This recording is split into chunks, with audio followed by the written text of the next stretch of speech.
Good afternoon, good morning, everyone, depending on your time zone. Welcome to our webinar, 5 Reasons to Earn a Master's in Clinical Mental Health Counseling at Divine Mercy University.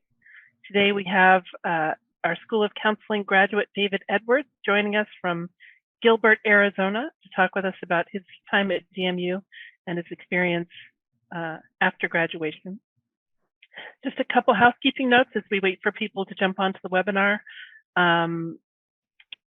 We're going to present a lot of material here today, so as we go through the material, if you have questions, please feel free to ask them. You can just pop them into the Q&A or into the chat box on your Zoom toolbar, and David or I will tackle those questions probably at the end. You know, while I'm talking, if David has a minute to answer some questions, and he will do so. But most of them maybe we'll tackle at the end of the presentation. Doing it that way allows people who are at work or who have to drop off quickly to get the material they need and then get back to what they have to do. And then those of you who can hang around for the Q&A, please do so. You're welcome, and we'd love to have you. All right, so my name's Julie Cipriano. I'm the admissions recruiter for the School of Counseling here at Divine Mercy University. And joining me, as I said, is our DMU alumnus, David Edwards. David runs a private practice counseling clinic in Gilbert, Arizona. Thanks for joining us, David. Would you like to go ahead and tell us a little bit about yourself? Sure. Thanks, Julie. Yeah, so I did the Divine Mercy University Master's in Counseling program and graduated in 2019, December of 2019. And was living in Arizona at the time in the Gilbert area. And yeah, so pretty quickly after that started my practice and have been doing that since. First I was doing that on the side while I was working full time, and now I just do this. And it's just me. I share my office with other Catholic therapists, but I have my own practice that's just me and my clients. And yeah, well, I'm married to my lovely wife, and we have 3 kids, 3 girls, and a 4th on the way. The 4th is a boy, and there's a little background on me. Thanks, David. So, could you share with us how did you become interested in counseling psychology? Well, yeah, a big part of that is, connected with my own journey in really seeking to understand myself. I think that's how I'd frame that. Was always, not just myself, but others. Was always curious and wondering about, what's going on kind of under the surface for people and even for me, and trying to make sense of things. And a few years after high school, I entered seminary, and so I studied for a year as a seminarian for the Diocese of Phoenix. It was a wonderful year, and while I was there, 2 things. I think I visited with the psychologist. There was a psychologist there at the seminary. Saw him a little bit, and that was helpful. And the other thing I became aware of was that seminarians are people too, and with all of the same kind of struggles, and that's true for priests as well. And so there's this desire that kind of grew up in my heart a bit to serve that particular population, which is something I'm still kind of moving towards. I've only been in the field for a few years, but that's a big part of where that came from. And then at some point, I suppose I'll share more of this as we continue, but at some point I came across Divine Mercy University, and it seemed to really fit the bill for me and what I was looking for. Great, thanks. So next question, I'm wondering, why did you choose Divine Mercy University? Okay, great. Yeah, it's funny. I had come across Divine Mercy University actually earlier, and I looked at it a little bit, and I talked with somebody there. I've never been able to remember who it actually was, and decided to go a different direction. But I didn't really, pursue any other program at the time. I had got my undergrad in psychology here in Arizona, and then I was working for a crisis hotline, suicide hotline for a few years, and I really enjoyed the work.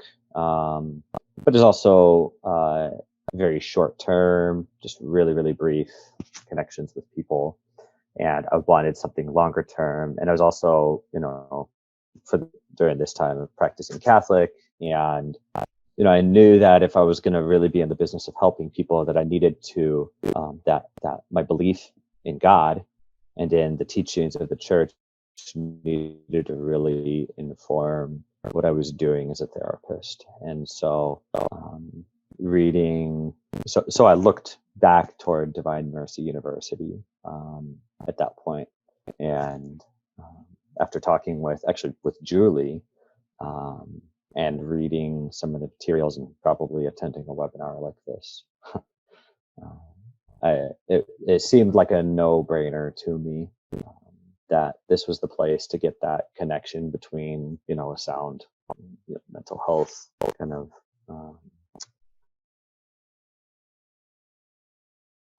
training, as well as the Catholic understanding of how we might actually help people to heal, or be kind of conduits or instruments of healing for people. All right, awesome. Thanks for sharing that. So I'm wondering, what was the most enjoyable or rewarding part of your time at DMU? And also, what was the most challenging thing that you encountered as a student here? Mm-hmm.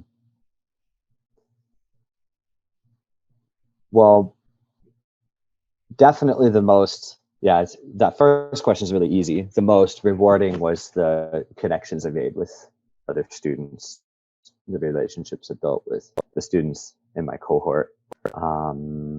Those are people that I've kept in touch with in a pretty big way. And it was really good to be able to be with other, on this journey, because this is not an easy field for sure, and especially as a Catholic, in a field that's not always really friendly to Catholics. So to be on the journey with other Catholics who were really seeking to integrate Catholic perspective into their work, and they were just fun people too. I had a lot of fun, and so coming into town to the campus for the in-person residencies was probably the greatest experience. Being with the others, growing together, getting to know each other, laughing and having a good time, but also having real discussions and engaging in real discussions, just kind of on the side, right? Not even necessarily the classroom discussions; those were good, but just those ones that would spark up here and there about some topic, kind of journeying with each other through that. So that was the greatest. And then what was a challenging thing, or one of the more challenging aspects of the program? And well, academically, it was difficult at times. So I was pressed to, and in terms of time demand, I was also working full time while I was a student and had a family, and so that took a lot. That was definitely a period, especially toward the end, an internship, where I really had my foot on the gas in a big way. And so that was a challenge. And if there's any other challenge, I'd say it was being the online format. That kind of brings its own challenges, which we've all gotten to be pretty familiar with in the past few years, being in such an online world now. Yeah, that's probably. Awesome. Yeah. Thank you. Great answer. So for those who are listening, what would be some really good reasons and some really bad reasons to pursue a master's in counseling? Some good reasons and some bad reasons? Yes. David wasn't given these questions ahead of time, people, so I'm I'm surprising him with these. Yes, it's totally organic. If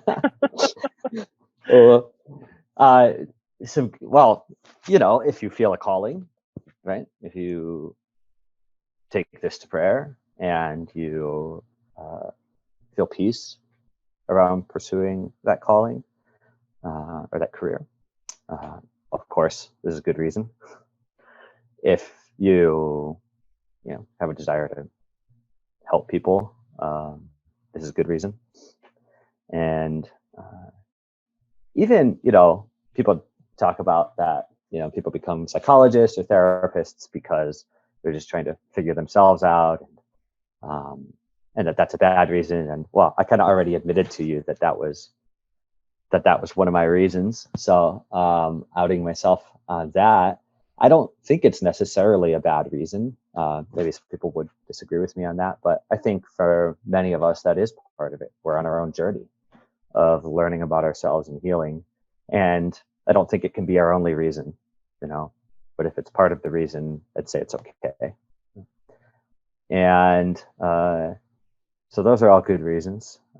Bad reasons, I don't know. You just want to figure people out or fix people, because this isn't really, what we do. In a way, I suppose, yes, but it's not just like that. That we just fix people or fix their problems. We journey with people. We don't always get to see the fruits of our labors.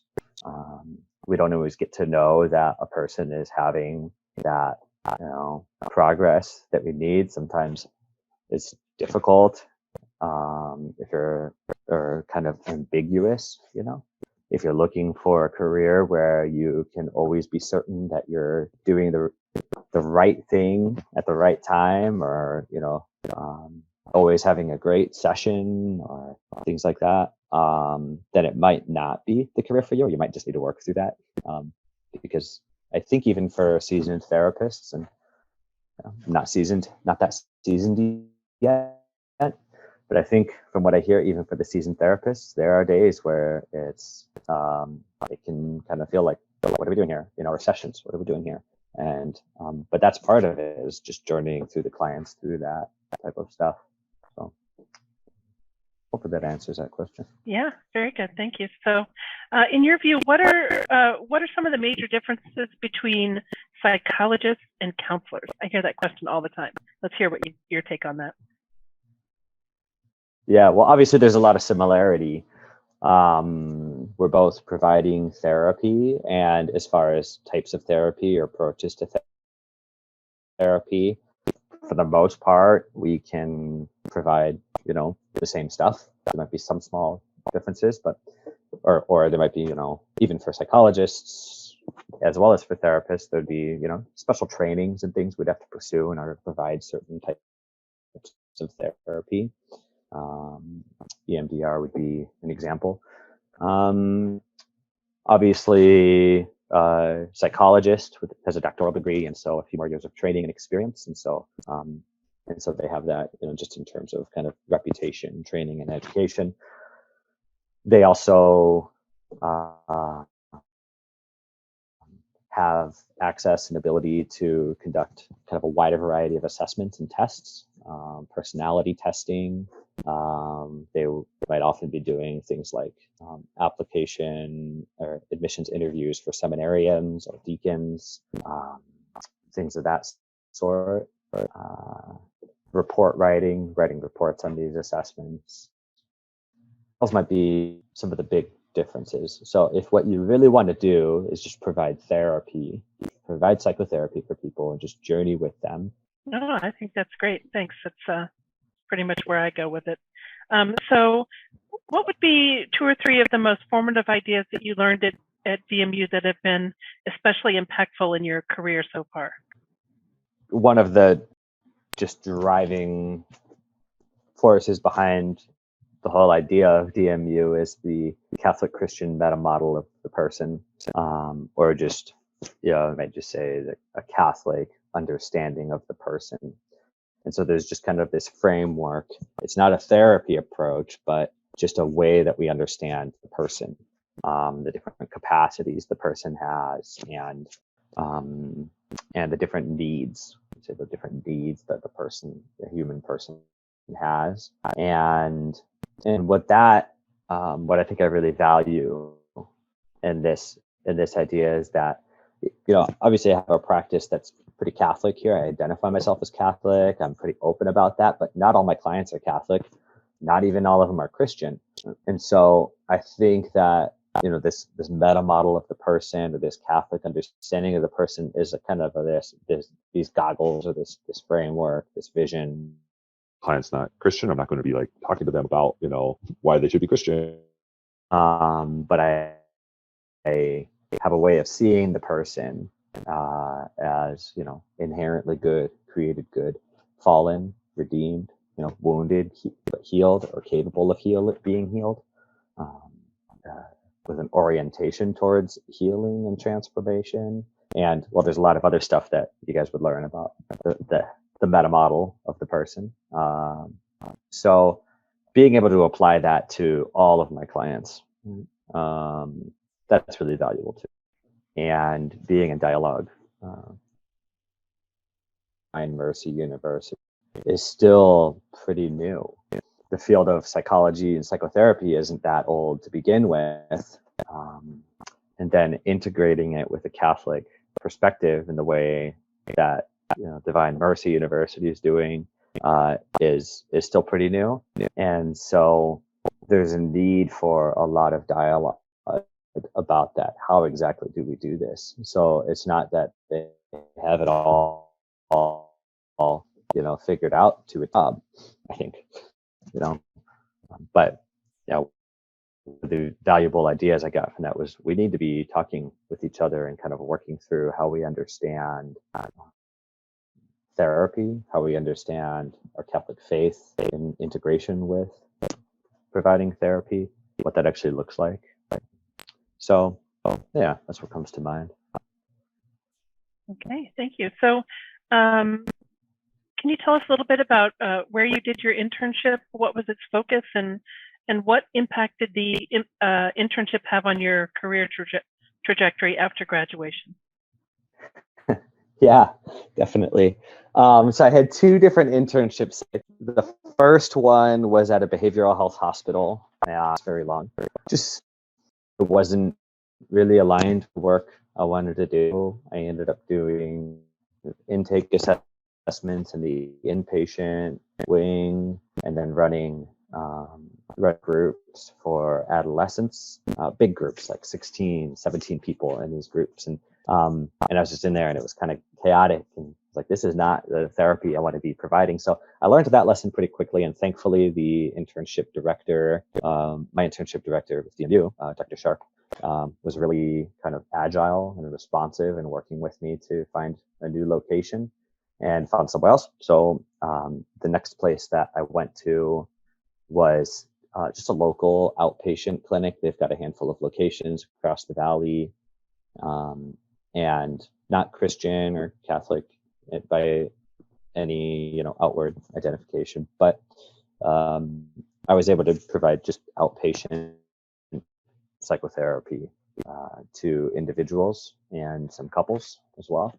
And this was a really good experience. That was I had a supervisor who really journeyed with me through that and was really helpful. But one way that it impacted me going forward was, well, of course, I was more sure that outpatient psychotherapy was what I wanted to be doing. But also, being that it was secular, it spurred me away from it by the end of my internship. And I knew that I needed to be somewhere where I could really incorporate the Catholic perspective into treatment. And also, they offered me a job, and it just wasn't what I needed to be making, frankly. And so that was also something that spurred me towards starting my own practice, just because of the difference in potential for what you can make, at least here, in a clinic versus running your own practice. And so, those are, so might not be the expected answer, but the internship experience actually, for a couple reasons, spurred me away from that place into, starting my own practice, which I see as a good thing. It's kind of somewhat the purpose of that is to see what works, what doesn't work, what I want and what I don't want. Yeah, I've heard that a number of times from students who say, I definitely want to focus on, kids or, whatever it is. They have something very specific in mind, but by the time they graduate, they've actually found out that that's not really what they want to focus on, and they go kind of in a different direction. So Yeah, hear that sure. a lot. So last question, for those who are married or want to get married, could you just share a little more on your experience, who, you know, as someone who is married and starting a family while you were in your program? And I know you said it was a challenge, but how manageable was it? Well, I got a shout out to my wife, and I'm so thankful for her. She was so supportive. When I started the program at DMU, or was just thinking about starting, it was really last minute. We had one kid already, and I think we had our second on the way, or we're gonna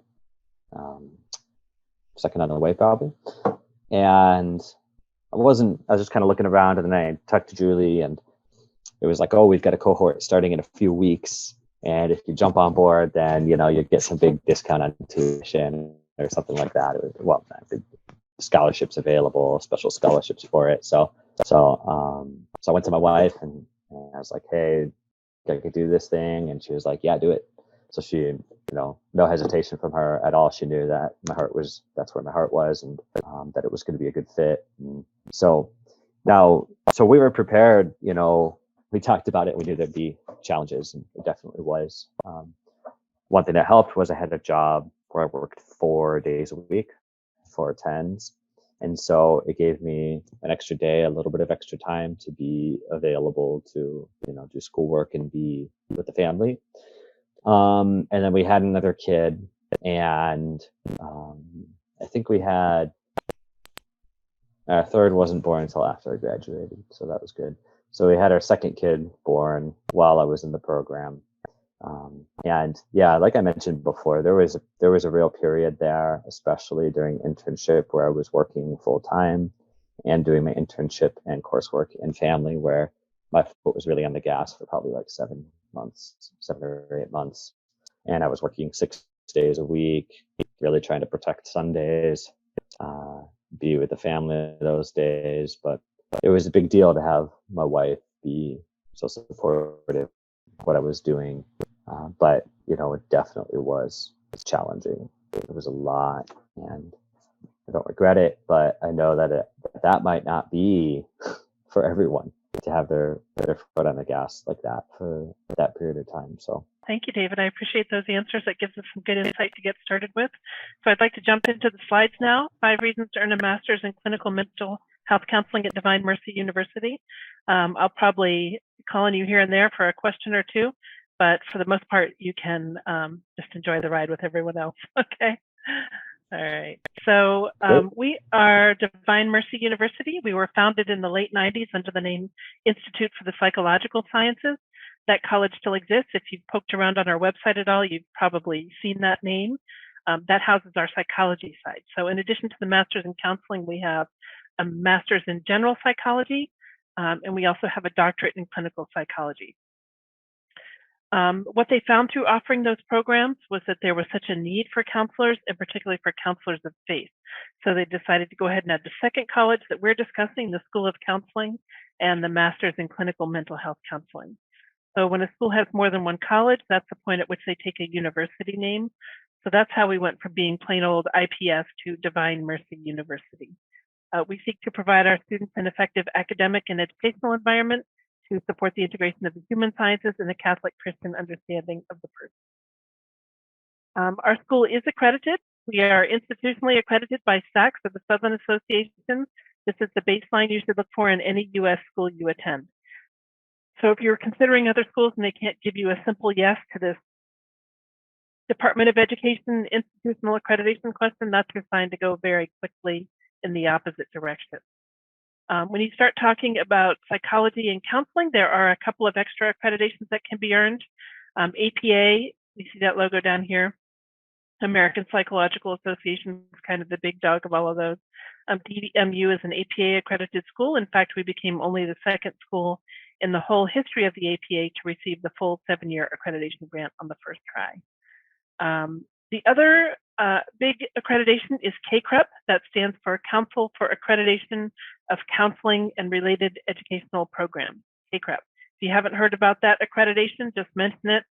mentioned you want to become a therapist to a couple of people, and you're bound to hear about it pretty quickly.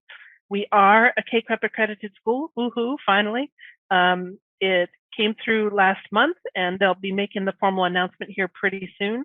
And we'll stick that logo down here. So we will begin admitting students from states that require KCREP, about 10 states, in January of 24.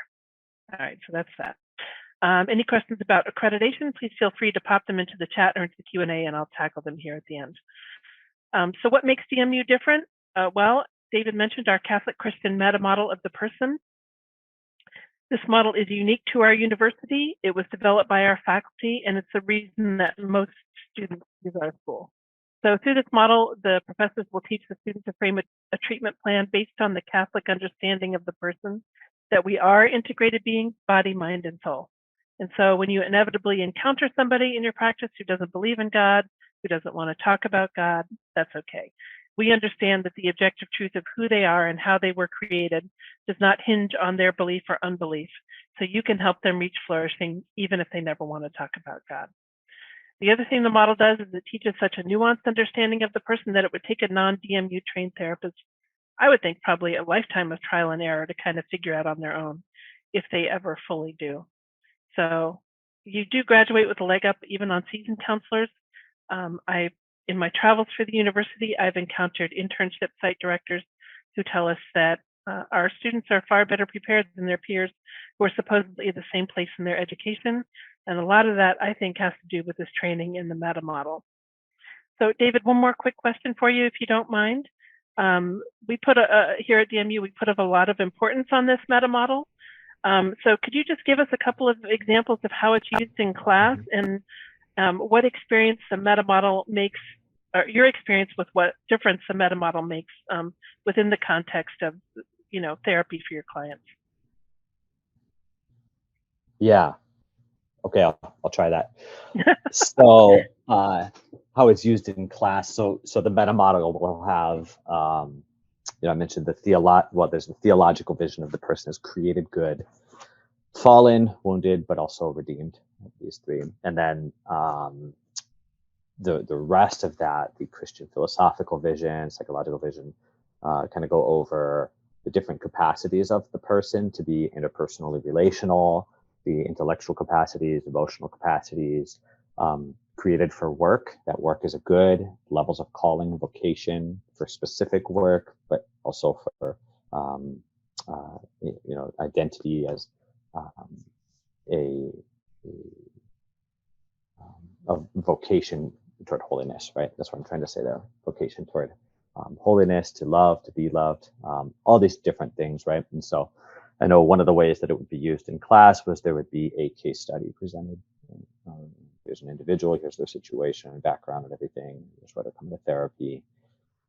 And we do kind of a write-up on the person, and we would tackle kind of how we see this person in their particular struggle, their particular story in light of these different aspects of the meta model. And so it's pretty structured here, right? It's a kind of bulleted list, or kind of a table that we're working through here.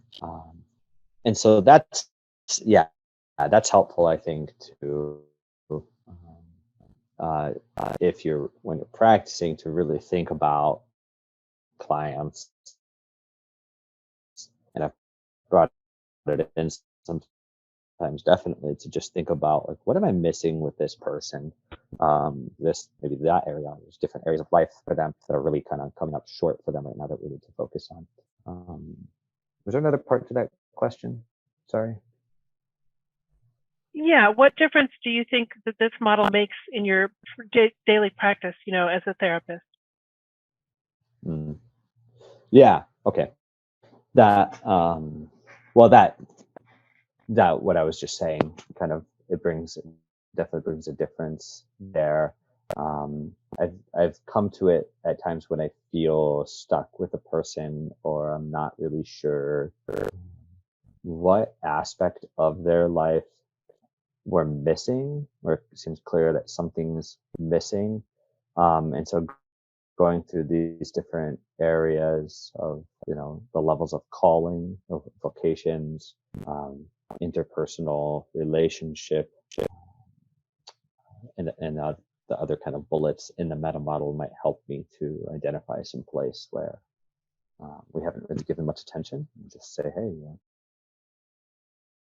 seems like maybe there's some deficit here, or some area that's lacking in your life right now, where maybe we can focus on a little bit and see what there's some need here, some unmet need maybe. Okay, great. So if you have any questions about the meta model for me or for David, just pop them into the chat or into the Q&A, and we'll tackle those here pretty soon. All right, thanks, David. So here we go. First reason to become a mental health professional or earn a master's in counseling at Divine Mercy University. Well, this this degree prepares you for licensing in 48 out of 50 states in this country once we have the KCREP settled.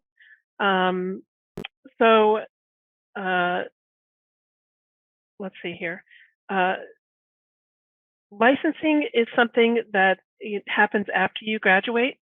So as you move through your studies, your professors will give you assignments that relate to licensure, just to make sure that you understand the process and that you're headed in the right direction.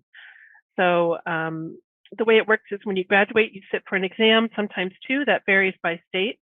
Once you pass that exam, you're then provisionally licensed. So just like a doctor does a residency after medical school, it's similar for counselors in that although you will be working and being paid as a therapist, you will have that safety net of somebody who has more experience to kind of help you field those questions that inevitably will come up. And if you get stuck, then you have someone to turn to with more experience who can kind of help you over the rough spots as a new therapist. Usually it takes about 2 years to wrap up that supervised period. If you haven't found it yet, counseling.org is a great resource. It has a state-by-state knowledge center. You can click on your state. It'll tell you which exams you have to take, how long you have to work under supervision. There's also contact information for your state licensing board. So that's a great resource. You can also find that on the DMU website, but if you don't want to take our word for it, you can go to counseling.org and they'll back up whatever you see on our website. All right. Fun fact, 100% of our students who sit for the licensing exam have passed it. That's one of our favorite numbers here at DMU, 100%. So we'll make sure that all of our students are well prepared for this exam. We want you all to pass. All right. So second reason to earn a master's in clinical mental health counseling. Well, this program's an online hybrid, and you gain practical experience in person through our residency, practicum, and internship. Of those three, residency happens first. David mentioned those briefly. So that's a time here on campus over a long weekend. And it happens 3 times as you move through your studies, 3 times total. They use this time to teach the counseling skills that don't lend themselves to online learning. The first one is always 8 weeks after you begin. Right now, we're enrolling for the August cohort. Classes begin August 23rd. You do have time to apply and get started in August. Got about a week left to get your work done, and I'd be happy to help you with that. But anyway, students who start school in August will come to campus for the first time early in October. The second one's always a year later, so you come back the following October. And then the third one is 6 months to a year after the second one, depending on if you're full-time or part-time. They are 4 days long, so you would arrive on a Wednesday evening and stay through a Sunday afternoon.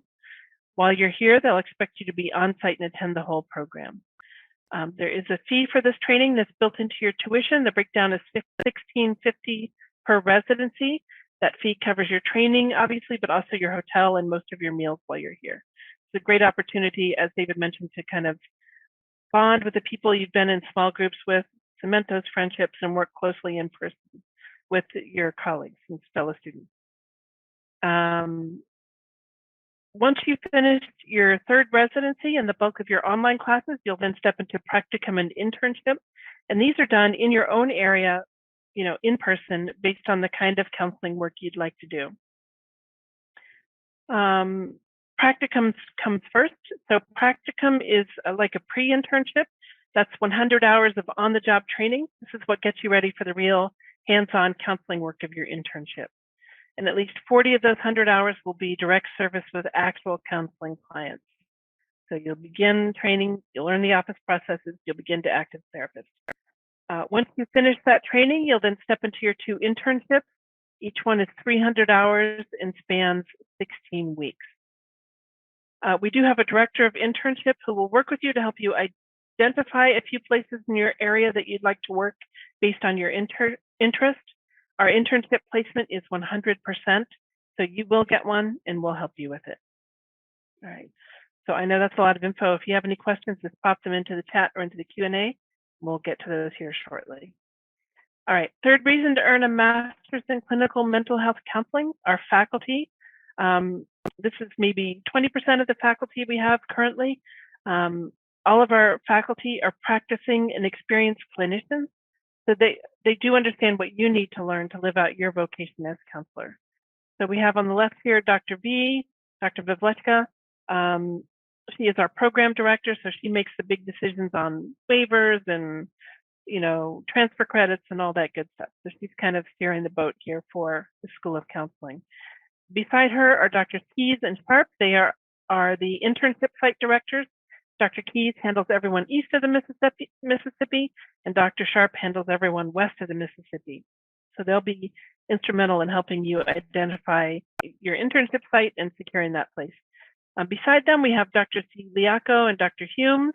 Dr. D. Liaco is one of our international professors, so he works and resides in Philippines. And then Dr. Humes is here in I think the northern central part of the country somewhere. So you can find all of the bios of our faculty on the website. You can see what they've been up to in their career. Also, contact information for all of them is on the website, and they love to hear from prospective students. Feel free to give them a shout anytime. All right, fourth reason to earn a master's in clinical mental health counseling, well, a job. That's why most people do this program. They want to become a therapist to help people reach flourishing through talk therapy. Most of the alumni that I speak to tell me that they do most of these things in their practice. Is that the same for you, David? Do you handle most of these little bullets here in your day-to-day practice? Yeah, I'm just looking through them. Yeah, not all of them. I tend to specialize in a couple of areas, but yeah, most of those I've worked with people around. Yeah, but the point is you're well equipped. You can handle whatever comes your way, and these are a few of the things that you'll do as a therapist. And as to how much you'll earn, it just really depends on where you are and what you're doing. Obviously, if you're working in a homeless shelter, you're going to earn a homeless shelter salary. If you do like David did and hang out your shingle and go into private practice, you're in a reasonably metropolitan area, you're going to do quite well for yourself. So your favorite search engine is the best way to kind of figure out what the going rate is in your area, and kind of figure out based on what you'd like to do, what you might earn as a therapist. All right, fifth reason to earn a master's in clinical mental health counseling. Well, this program is an online hybrid. It's available 24/7 whenever it suits you to access the material. As long as you have your computer and the internet, you can be just about anywhere in the world you want to be and still get your schoolwork done. Most of the lectures are pre-recorded, or they all are, I should say. So like I said, as long as you have your computer and the internet, you can do that material, do the work whenever it suits your schedule. As you move through your studies, your professors will arrange for synchronous or real-time meetings to do things like question and answer, discussion group review, all that good stuff. You'll also work very closely with a smaller group of students. As David mentioned, those will become your people, your colleagues, your friends, and that'll last a lifetime. And you'll use that small group time to build your counseling skills. And just as importantly, to build the professional friendships and relationships that you'll need once you become a mental health professional. Okay, so our acceptance requirements are a bachelor's degree in any field, doesn't matter. This is an entry-level program, so if you have a BA in synchronized swimming, that's fine with us. We can make it work. We require a GPA of 3.0 overall, or in your major, or in your last 60 credits. If you feel like your GPA might not quite come up to this mark, that's okay. That's not necessarily a deal breaker. You can contact me outside of the webinar, and I'd be happy to help you go through the process of requesting a waiver of that requirement. We also require the GRE. I'm sorry, I have to say it. You do require that. You can get it waived if you have a master's degree or higher. Otherwise, everyone else pretty much has to take it. The good news is we don't use the GRE to make admissions decisions. We don't care what you get, you just have to do it. In fact, you can apply and be fully admitted before we ever see your GRE score. And then we have a few admissions documents you have to gather, including official transcripts. The transcripts have to be official, sent to us directly from your institution. If you're an international student, they have to be in English or translated and graded on a 4.0 scale or evaluated. And if you have an international transcript and you need help with that, just give me a shout. I'll be happy to help you. All right, let's see here. And then once that paperwork is done, or as you're doing that paperwork, our financial aid experts will be in touch to begin talking with you about tuition, scholarships, which ones you should pursue, and what you can reasonably expect from us given your particular situation. All right, so let's see here. All right, so here's where it gets very real. So the investment for our program, right now it is $925 per credit. It's a 66 credit master's degree. So 925 times 66 is 61,050. There's a technology fee of $50 per class for a total of $1,100. Lab fees are $375.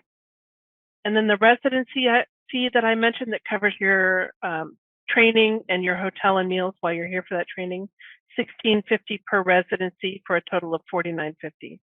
So all that together gives you a total tuition value for the whole program, start to finish, of $67,475.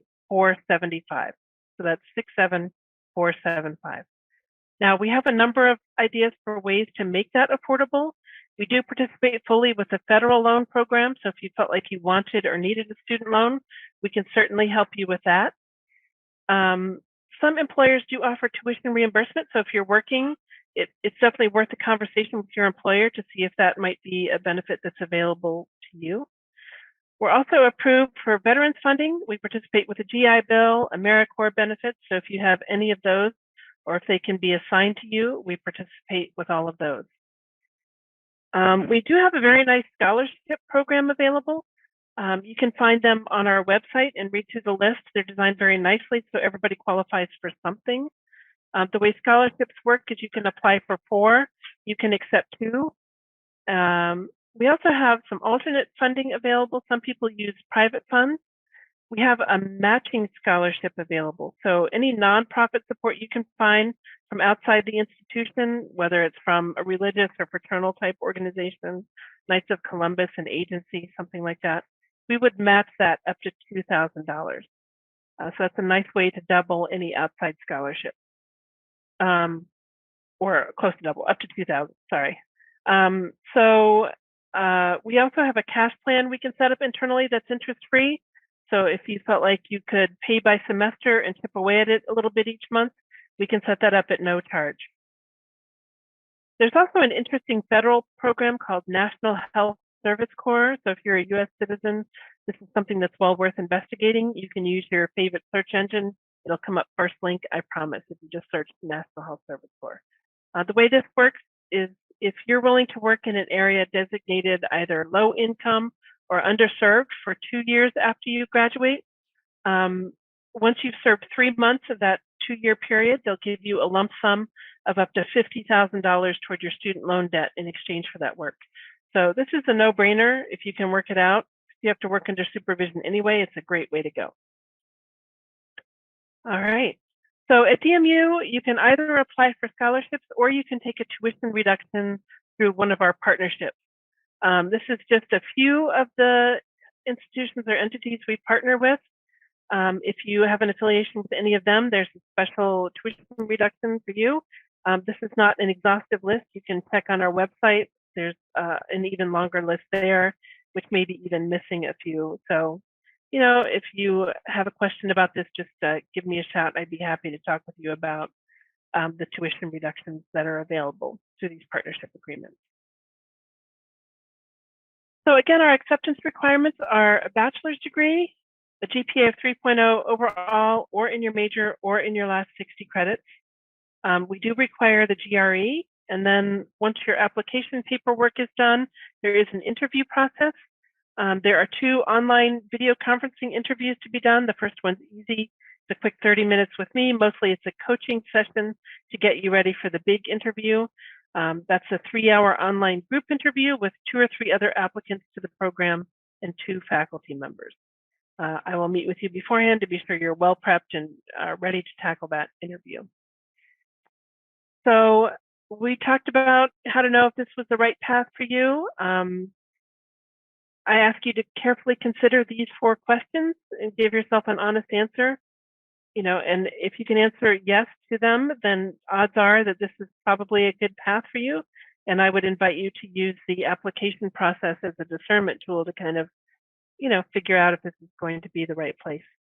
Question 1, do you have the desire to help heal the whole person and to help people flourish? You want to have a career which enables you to answer the question, how can I help people? What can you do to make a positive contribution in others' lives?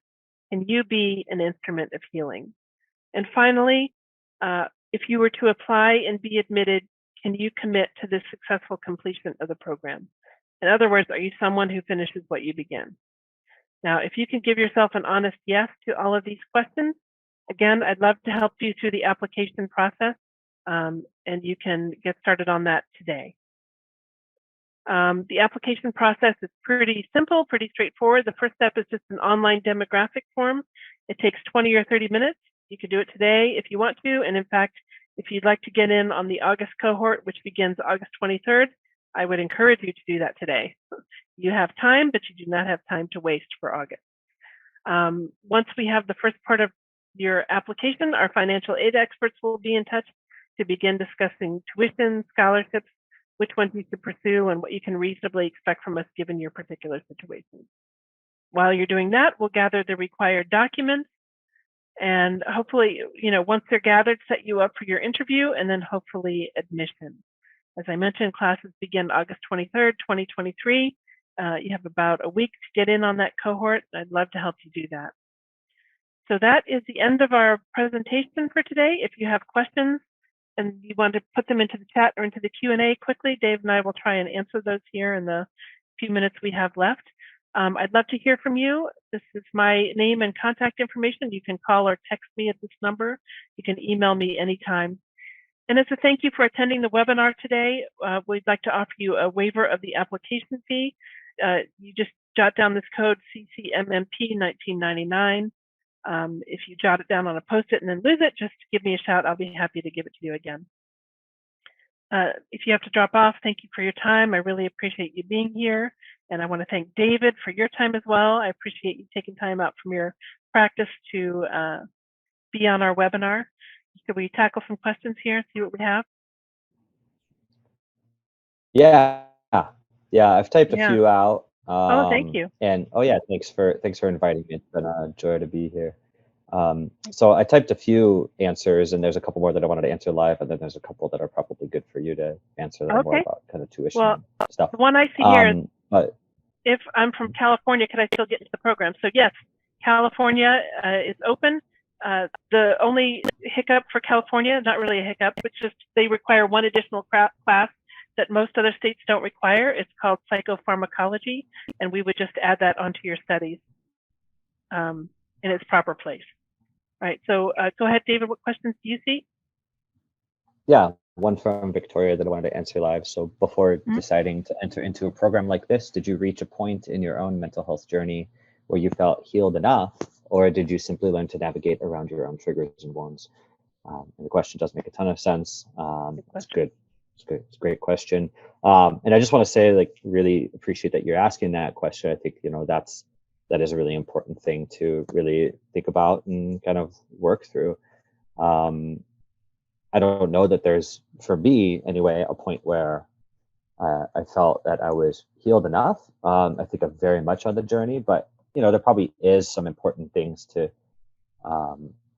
to be able to work through either through the having healing or just knowing how to work through whatever's going on for you. And my suggestion for that would be, if you are wrestling with that question or know someone who is wrestling with that question and thinking about this, to just not try to answer that question on your own, but to talk with others, either through your own therapy or with trusted people, especially with someone who's got experience in the field about what it's like for them, where you can have a little more in-depth of a conversation. So talking to, a priest, talking to someone at DMU, maybe Julie, just be talking with people about these questions to really, discern that, just like you're doing. So. Yeah. Thanks, David. So let's see, a couple other questions. Let's see here. So there's a question about how the billing works. So the school is billed by semester. So you'll be billed for one whole semester. You can pay over the course of the semester. You don't have to pay up front. They can stretch the payments out over the 3 or 4 months that the semester lasts. And if you have scholarships, they are applied by semester, to each billing term. And then someone wants to know what for the partnerships list, what is the discount rate of tuition? Well, each partner has negotiated their own discount, so it's different for everyone. So if you have an affiliation, just let us know and we'll let you know what the tuition reduction is for that particular institution. So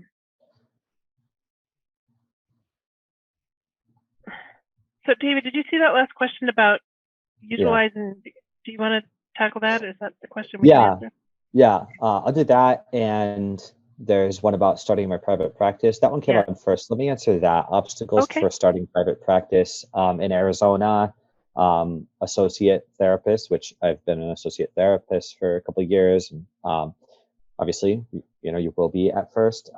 Arizona allows that level of therapist to own and manage their own private practice, but there are some extra issues with that. They had to pay for supervision and put out some regular reports and a lot of things to meet with that. And so that's been a challenge. And then there is a lot to do just wherever you are with starting a private practice and getting all the paperwork together, making sure you're doing things ethically and legally.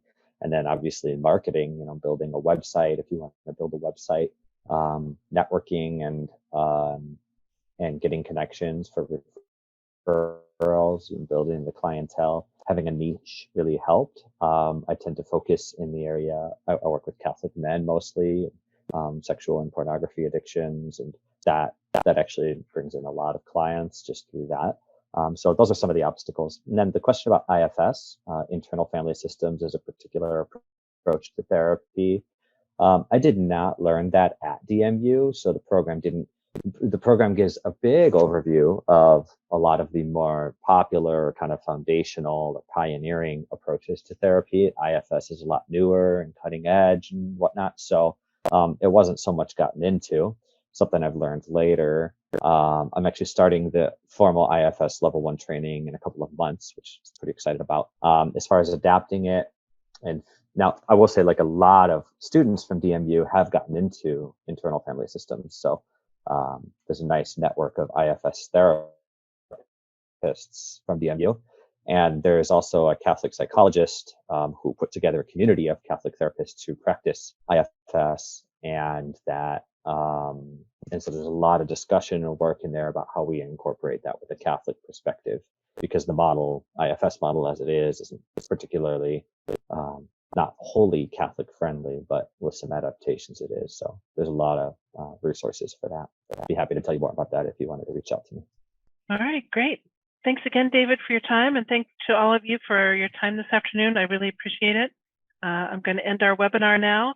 David has clients to get to, and I have an appointment at 1. So here's my contact information again. Feel free to text or call me. You can email me anytime. David, thanks so much. You're the best. Thank you, Julie. Thanks, guys. Bye-bye now. Bye-bye.